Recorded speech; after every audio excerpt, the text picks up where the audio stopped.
ఇప్పుడు సింగర్స్ని చూస్తున్నట్లయితే ఇప్పుడున్న ఫిమేల్ సింగర్స్లో లాస్ట్ 10 yearsగా చూసినట్లయితే ఎవరైనా they made some really good mark అంటే గీతా మాధురి తర్వాత నాకు తెలిసి ఇంకెవరు అంత స్ట్రాంగ్గా ఒక మార్క్ క్రియేట్ చేసినట్టయితే కనిపించలా. మెరుస్తున్నారు. Ramya Behara is really sing well and there are also other singers who are making mark for themselves. But Geetha పాడినన్ని పాటలు కానివ్వండి, తను క్రియేట్ చేసినంత ఇంపాక్ట్ కానివ్వండి, నాకు తెలిసి దాని తర్వాత ఎవరు క్రియేట్ చేయాల. But as in for male singers, ఆ మేల్ సింగర్స్ డామినేషనే నడుస్తూ ఉందా అని నాకు అనిపించింది. What do you say? Suppose male singers అంటే హైదరాబాద్లో can you mention any male singer name బాగా వినపడేది? మేల్ సింగర్స్కి అసలు అంత క్రేజ్ వీళ్ళు ఇవ్వరు, అమ్మాయిలకి ఎక్కువ ఇస్తారు. ఇప్పుడు ఇన్స్టాగ్రామ్లో కూడా అమ్మాయిల పోస్టులకు వచ్చిన లైక్లు అబ్బాయిలకి రావు అనేది ప్రతి చోట నాకు మన అందరికీ వినపడే కంప్లైంట్. సో అమ్మాయిలకి తొందరగా పేరు వచ్చేస్తుంది because they look beautiful, they appear on stage, right, అలా అని. బట్ డామినేషన్ అని నేను అనుకోను. ఒక పాట పాడాలంటే మేల్ వాయిస్ ఎంత అవసరమో ఫీమేల్ వాయిస్ కూడా అంత అవసరము. కాకపోతే మేల్ సోలోస్ ఎక్కువ ఉంటాయి, ఫీమేల్ సోలోస్ చాలా తక్కువ ఉంటాయి. ఫీమేల్స్కి సోలో సాంగ్స్ దొరకవు ఎప్పుడు కూడా. మీరు అబ్జర్వ్ చేస్తే డ్యూయట్ ఉంటుంది.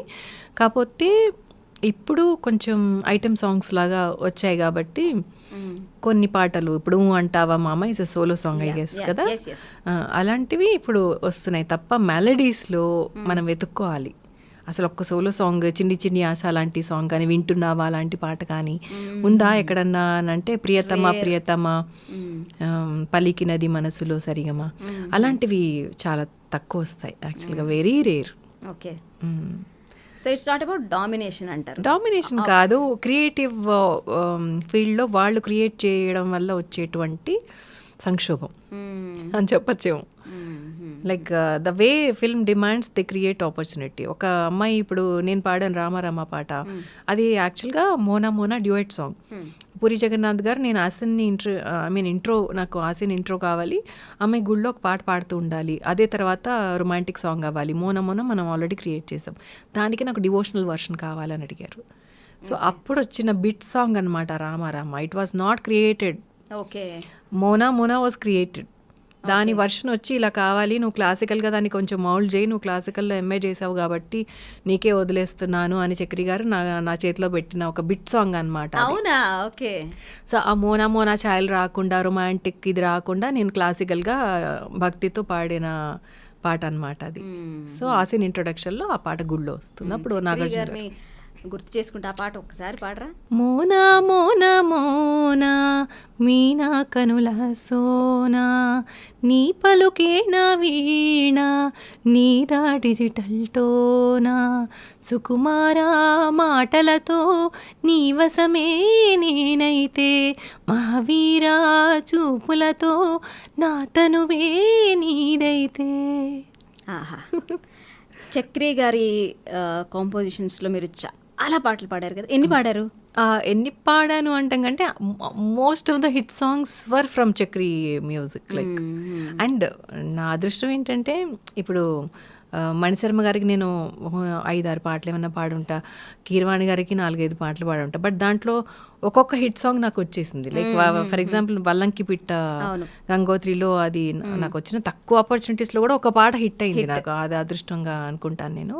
చక్రి గారి మ్యూజిక్ డైరెక్షన్లో వేరాజ్ చాలా బంచ్ ఆఫ్ హిట్స్ ఉన్నాయన్నమాట, బ్యాక్ టు బ్యాక్. లైక్ లంచ్కి వస్తావా మంచుకు వస్తావా, జుమ్ జుమారే జుమ్ జుమ్ జుమ్, మళ్ళీ కుయవే గువ్వా, ఇలా వరుసగా నువ్వు అక్కడుంటే నేను ఇక్కడుంటే, గుండెల్లో ఏదో సడి గోలిమార్లో, ఈరోజే తెలిసింది, లేలేత నవ్వుల పింగాణి బొమ్మల, చాలా ఒక list of songs were super hit. Right. ఆయన కంపోజిషన్లో మేబీ అన్ని హిట్ సాంగ్స్ లేదంటే అంత జర్నీ ఉండటం మూలాన్నో ఏంటో కదా, it gave scope to many rumours. Do you think that way? Maybe అప్పట్లో ఇంటర్నెట్ ఎక్కువ లేదు కాబట్టి, అప్పుడు టీవీలో ఎవరిని ఇద్దరు పక్కపక్కన చూస్తే వాళ్ళ మీద నాకు తెలిసి చాలా ఫన్నీగా అనిపిస్తుంది నాకు కూడా. ఎవరైనా ఇద్దరు యాంకరింగ్ చేసినా పక్క నుంచి, ఎవరైనా ఎక్కువ వర్క్ చేసినా, ఇలాంటివన్నీ కామన్.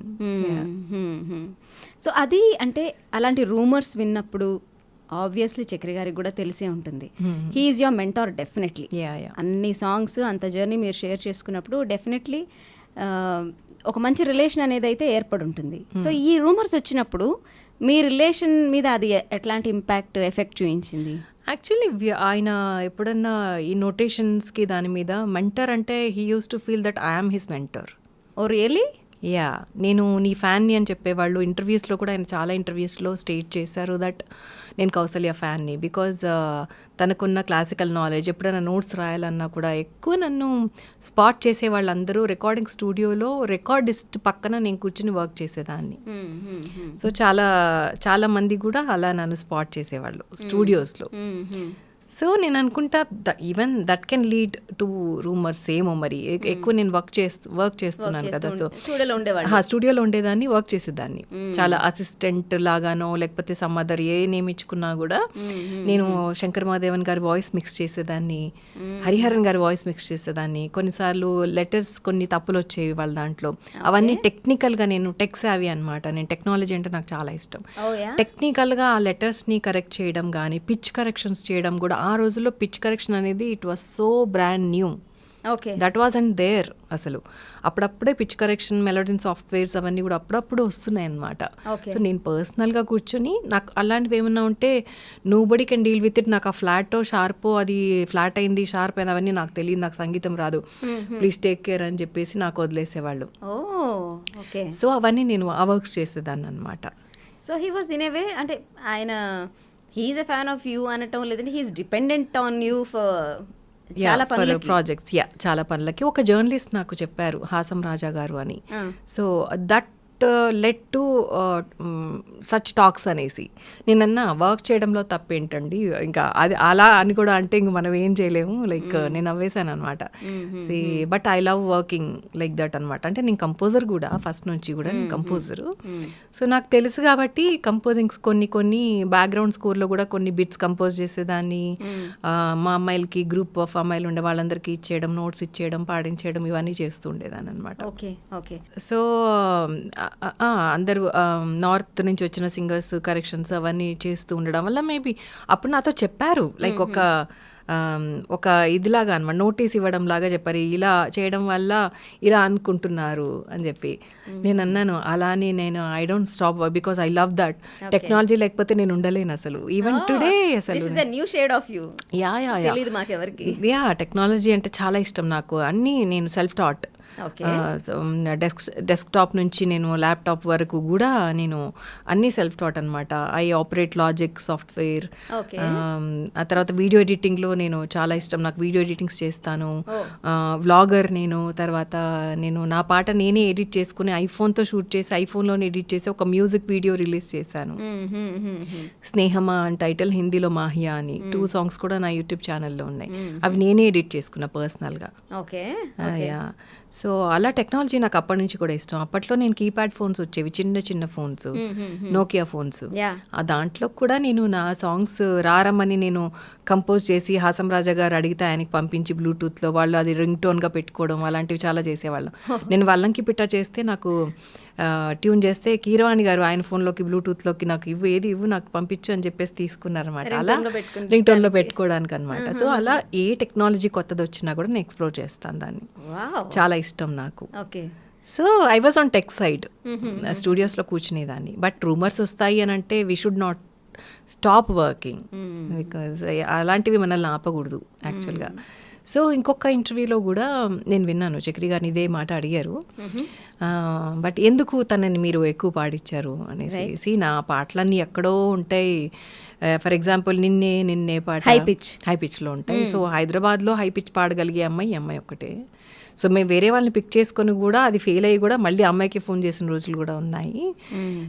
సో ఇప్పుడు ఎవరన్నా ఒక అమ్మాయికి ఆపర్చునిటీస్ రావు, కష్టం, టాలెంట్ లేదు అన్నప్పుడు వాళ్ళు ఇంకా వేరే త్రోవలు ఏమన్నా చూసుకుంటారేమో, కానీ ఈ అమ్మాయికి ఏం అవసరం అండి, ఆ అమ్మాయి షీఈస్ వెరీ టాలెంటెడ్, తను పాడడమే మా ప్రాజెక్ట్కి మేము చాలా ప్లస్గా భావించి నాకు ప్లస్ అనుకుంటున్నాను అమ్మాయి పాట అన్నట్టుగా చెప్పారనమాట.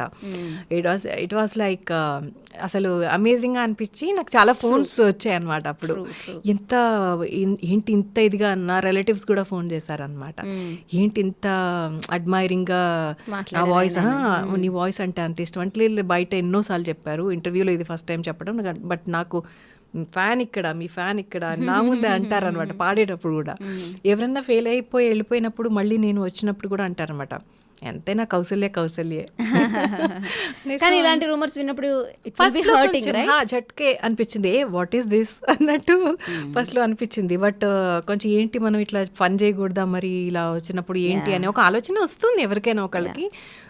కాకపోతే ఇంత టెక్నాలజీ లేదు కాబట్టి కొంచెం అప్పటికి వినపట్టం వరకే, కొంచెం ఎక్కడన్నా రాయటము ఇలా వినపట్టం వరకే. డిజిటల్ మీడియా అప్పుడు ఇప్పుడున్నట్టు ఉండుంటే ఎలా ఉండేదో అది వర్స్ట్గా ఉండేదేమో మేబీ. బట్ ఒక రోజు 2 రోజులు అంతే. Third day we should get back to our own work అంతే. ఓకే.